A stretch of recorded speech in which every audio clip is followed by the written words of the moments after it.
അസ്സലാമു അലൈക്കും വറഹ്മത്തുള്ളാഹി വബറകാതുഹു. അൽഹംദുലില്ലാഹി വസ്സലാത്തു വസ്സലാമു അലാ അഷ്റഫിൽ മുർസലീൻ വഅലാ ആലിഹി വസ്വഹ്ബിഹി അജ്മഈൻ, അമ്മാ ബഅദ്. കഴിഞ്ഞ ക്ലാസ്സിൽ വുളൂഇൻ്റെ ഫർളുകളെക്കുറിച്ച് നമ്മൾ പറഞ്ഞു അല്ലേ? അതിൻ്റെ ബാക്കി എന്നോണം അസാനി, രണ്ടാമത്തെ ഫർള് എന്താണ്? ഓസ്ലുൽ വജ്ഹി, മുഖം കഴുകലാണ്. ഒന്നാമത്തെ ഫർള് നിയ്യത്ത് എങ്ങനെയാണെന്നൊക്കെ വിശദീകരിച്ച് നമ്മൾ അല്ലേ? എപ്പോഴാണ് നിയ്യത്ത് തുടങ്ങേണ്ടതൊക്കെ പറഞ്ഞു. അപ്പോൾ നിയ്യത്ത് വെക്കേണ്ടത് എവിടെ വെച്ചിട്ടാണ്? മുഖം കഴുകുന്നതിൻ്റെ ആദ്യത്തിലാണ് നിയ്യത്ത് വെക്കേണ്ടത്. അല്ലാതെ കഴുകുമ്പോൾ ബിസ്മില്ലാഹിർ റഹ്മാനിർ റഹീം എന്ന് പറഞ്ഞിട്ടല്ല. പിന്നെ മുഖം കഴുകാൻ ആരംഭിക്കുന്നതിന് മുമ്പ് എന്ത് ചെയ്യണം? നിയ്യത്ത് വെക്കണം എന്ന് പറഞ്ഞു. ഇനി രണ്ടാമത്തെ ഗുസ്ലുൽ വജ്ഹി, എങ്ങനെയാണ് ഈ മുഖം കഴുകുക? രണ്ടാമത്തെ ഫർള്. അപ്പോൾ അതിൻ്റെ ഇടയിൽ വെള്ളം കൊപ്പിളിക്കലും മൂക്കിൽ വെള്ളം കയറ്റി ചീറ്റലൊക്കെ ഉണ്ടല്ലോ വുളൂഇൽ. അതെന്തല്ല, ഫർളല്ല, സുന്നത്താണ് കേട്ടോ. ഫർള് രണ്ടാമത്തേതാണ് ഗുസ്ലുൽ വജ്ഹി, മുഖം കഴുകലാണ്. അൽ വജ്ഹു, മുഖം എന്നത് തൂലൻ, അതിൻ്റെ നീളം എങ്ങനെയാണ്? മാ ബൈന മനാബിത്തി ഷഅരി റഅസി, തലമുടി മുളക്കുന്ന സ്ഥലം മുതൽ മുൻതഹൽ ലഹിയൈനി, രണ്ട് താടിയില്ലിൻ്റെ താഴ്ഭാഗം വരെ. അതാണ് മുഖത്തിൻ്റെ എന്ത്? നീളം. വഅറുദൻ മാ ബൈന ഉദ്നൈഹി, അതിൻ്റെ വീതി എങ്ങനെയാണ്? ഉദ്നൈഹി, രണ്ട് ചെവിക്കിടയിലുള്ള സ്ഥലമാണ്. അപ്പോൾ തലമുടി മുളക്കുന്ന സ്ഥലം മുതൽ താടിയില്ലിൻ്റെ താഴ്ഭാഗം വരെ. അതേപോലെ തന്നെ ഒരു ചെവി മുതൽ മറ്റേ ചെവി വരെ. ഇതാണ് മുഖം എന്നതിൻ്റെ അളവ്, വീതിയും നീളവും. വയജിബു ഗുസ്ലു ശഅരിഹി ളാഹിറൻ വബാത്തിനൻ, ഈ സ്ഥലത്തുള്ള മുഴുവൻ മുടിയുടെയും ഉള്ളും പുറവും കഴുകൽ നിർബന്ധമാണ്. ഇല്ലാ കസീഫൽ ലിഹ്യത്തി വൽ ആരിദി, ഇടത്താടിയുടെയും തിങ്ങിയ താടിയും ഒഴികെ. തിങ്ങിയ താടി ഉണ്ടാവും, വലിയ താടി ഉണ്ടാവുമല്ലോ അല്ലേ? ഭയങ്കര തിങ്ങിയ താടി, ആ താടീൻ്റെയും അതേപോലെ തന്നെ ചില ആളുകൾക്ക് ഇങ്ങനെ ഇവിടെ രണ്ട് സൈഡിൽ മാത്രം ഇങ്ങനെ താടി ഉണ്ടാവുള്ളൂ. അതുമല്ലാത്ത എല്ലാ മുടിയുടെയും ഉള്ളും പുറവും കഴുകണം. അതായത് ഉള്ളു കഴുകാരണം മുടിൻ്റെ ഉള്ളിൽ കൂടെ വെള്ളം ഇറക്കുക എന്നല്ല പറഞ്ഞിട്ടോ. മുടിൻ്റെ ഉള്ളിൽ കൂടെ ഓട്ടുത്തിയിട്ട് വെള്ളം ഇറക്കുക എന്നല്ല പറഞ്ഞത്. ഈ മുടി തിങ്ങി നിൽക്കുമല്ലോ, അതിൻ്റെ ഉൾഭാഗം, തൊലി, അതാ പറഞ്ഞിട്ടോ. ഫലാ യജിബു, നിർബന്ധമില്ല, ഗുസ്ലു ബാത്തിനിഹിമാ, ഇത്തരം മുടിയുടെ ഉൾഭാഗം കഴുകൽ എന്തില്ല, അതിൻ്റെ രണ്ടിൻ്റെയും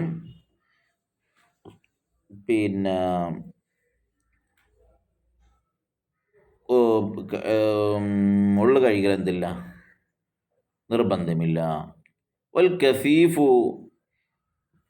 എങ്ങനെയാ തിങ്ങിയ താടി എന്ന് പറഞ്ഞാൽ എന്താണ്? മാലം തുറൽ ബഷറുത്തു മിൻ ഖിലാലിഹി ഫി മജ്ലിസിൻ തഖാതുബിൻ ഉർഫൻ, സാധാരണയിൽ ഒരാളുമായി സംസാരിച്ചിരിക്കുമ്പോൾ, ഒരു മജ്ലിസിൽ സദസ്സിൽ വെച്ച് ഒരാളുമായി ഇങ്ങനെ സംസാരിച്ചിരിക്കുമ്പോൾ അദ്ദേഹത്തിൻ്റെ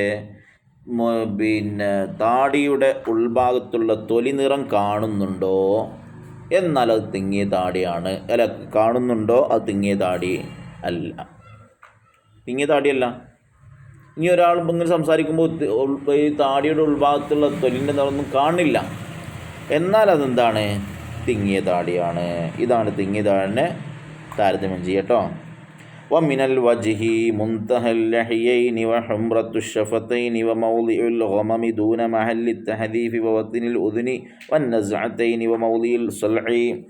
വമിനൽ വജ്ഹി, മുഖത്തിൽപ്പെട്ടതാണ്, മുൻതഹൽ ലഹിയൈനി, രണ്ട് താടിയെല്ലിൻ്റെയും അറ്റം, വഹുംറത്തു ശഫതൈനി, രണ്ട് ചുവന്ന ചുണ്ടുകളുടെ ഭാഗവും, വമൗളിഉൽ ഗമമി, പൂച്ചരോമവും, ദൂന മഹല്ലി തഹദീഫി വവത്നിൽ ഉദ്നി വന്നസ്അതൈനി വമൗളിഉൽ സൽഇ. അപ്പോൾ എന്താണ്? താടിയെല്ലിൻ്റെ അറ്റങ്ങൾ ഉണ്ടല്ലോ രണ്ട് ഭാഗത്തുള്ള, അതും അതേപോലെ തന്നെ ചുണ്ടിൻ്റെ ചുവന്ന ഭാഗങ്ങളും, വമൗളിഉൽ ഗമമി, അതേപോലെ തന്നെ ഇത് ഈ പൂച്ച രോമങ്ങളുണ്ടാവും. അതായത് ഈ നെറ്റിൻ്റെ ഈ ഭാഗത്തേക്ക് ഇങ്ങനെ ചെറിയ ചെറിയ പൂച്ചരോമം എന്ന് പറയപ്പെടുന്ന ചെറിയ രോമങ്ങൾ, മുടിയല്ല രോമം. ഇതൊക്കെ എന്താണ്? ഇതൊക്കെ മുഖത്തിൽപ്പെട്ടതാണ്. പിന്നെ ദൂന മഹല്ലി തഹദീഫി വ വത്തിനിൽ ഉദുനി വൻ നസ്അത്തൈനി വ മൗളിഇ സ്വൽഇ, ഏതെല്ലാം ഒഴികെ തഹദീഫ് പറഞ്ഞാൽ പിന്നെ മുഖവിളയിടുന്ന സ്ഥലം എന്ന് പറയും. മുഖവിളയിടുന്ന സ്ഥലം, അതായത് ഈ പിന്നെ നമ്മുടെ ചെവി കഴിഞ്ഞാൽ ഇതിൻ്റെ ഭാഗത്തുള്ള ഇങ്ങനെ മുടി ഉണ്ടാവും. ആണുങ്ങൾക്കൊക്കെ ഉണ്ടാവും, പെണ്ണുങ്ങൾക്ക് ചിലപ്പോൾ ഉണ്ടാവില്ല. ഈ ചെവി കഴിഞ്ഞാൽ നെറ്റിയിലേക്ക് ഇങ്ങനെ പോകുന്ന ചെരിഞ്ഞ് വളഞ്ഞു പോകുന്ന സ്ഥലം, ഇതിൻ്റെ ഇടയിൽ കുറേ മുടി ഉണ്ടാവും. ചില ആളുകൾ ഇതിങ്ങനെ എന്ത് ചെയ്യും, ഇങ്ങനെ അങ്ങോട്ട് വെട്ടി വടിച്ചെടുക്കും. അപ്പോൾ അവിടെ എന്താവും? ഒരു വളട്ട മാരിക്കൊരു ഇതാണ് ആ സ്ഥലവും അതേപോലെ തന്നെ പിന്നെ ഒത്തിനിൽ ഉദുനി ചെവിക്കുറ്റി, ഇതും വൻ നസ്അത്തൈനി കഴുനെറ്റി എന്ന് പറഞ്ഞാൽ നെറ്റിങ്ങനെ കയറിയിരിക്കും അങ്ങോട്ട് മുകളിലേക്ക് രണ്ട് സൈഡിലേക്ക് ഇങ്ങനെ. പിന്നെ മൗളിഇ സ്വൽഇ പിന്നെ കഷണ്ടിയും, ഇതുമൊന്നും എന്തല്ല? മുഖവുമല്ല. അവിടെ നിന്നും കഴുകേണ്ടതില്ല എന്നിട്ടോ. വലാക്കിന്നെങ്കിലും സുന്ന വസ്ലുഹ, ഈ സ്ഥലങ്ങളൊക്കെ കഴുകൽ എന്താണ്? സുന്നത്താണ്. മനസ്സിലായില്ലേ? വലാ യജിബു വസ്ലു ബാത്തിനിൽ ഐനി, കണ്ണിൻ്റെ ഉള്ളു കഴുകൽ നിർബന്ധമില്ല. വലാ യുസ്തഹബു, സുന്നത്തുമില്ല. ബൽ എന്നല്ല യുക്റഹു, എന്താണ്? കറാഹത്താണ്.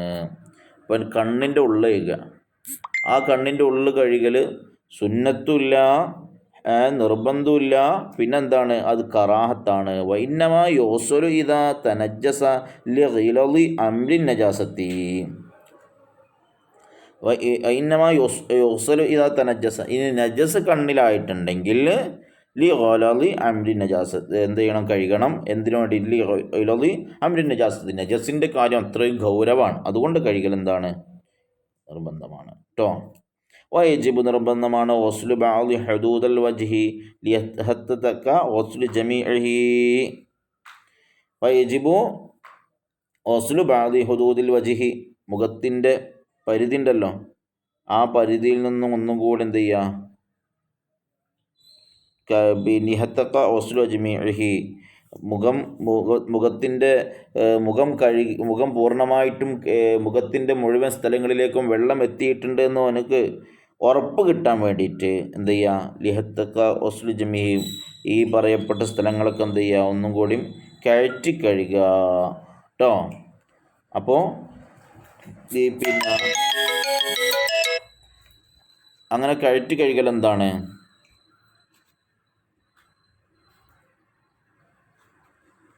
അങ്ങനെ കയറ്റി കഴുകൽ പ്രത്യേകം. പിന്നെ കാരണം മുഖത്തിൻ്റെ ഏതെങ്കിലും ഭാഗത്തേക്ക് വെള്ളം എത്തിയില്ല എന്നുള്ള വിഷയങ്ങളൊക്കെ വരുമ്പോൾ പിന്നെ അങ്ങനെ പരിധികളൊക്കെ നിശ്ചയിച്ചു, സ്ഥലങ്ങളൊക്കെ നിശ്ചയിച്ചു. അങ്ങനെ സ്ഥലങ്ങളൊക്കെ നിശ്ചയിച്ചപ്പോൾ മുഖം മുഴുവനായിട്ട് കഴുകി എന്ന് ഉറപ്പാക്കാൻ വേണ്ടിയിട്ട് മുഖത്തിൻ്റെ അതിർത്തികളും കൂടി അല്പം എന്ത് ചെയ്യുക? എല്ലാം പറഞ്ഞ അതിർത്തികളുണ്ടാവും, ആ പറഞ്ഞ അതിർത്തികൾ ഒന്ന് എന്ത് ചെയ്യുക? അല്പം കയറ്റി കഴുകൽ നിർബന്ധമാണ് കേട്ടോ. ഇൻഷാ അല്ലാഹ് വായിച്ച് കേട്ട് പഠിക്കുക, അർത്ഥം വെച്ച് പഠിക്കുക, എഴുതുക. ഇൻഷാ അല്ലാഹ് തിങ്കളാഴ്ച ഉള്ള ക്ലാസ്സിൽ നോട്ട് ചെയ്യാൻ നോക്കും കേട്ടോ. അസ്സലാമു അലൈക്കും വറഹ്മത്തുള്ളാഹി.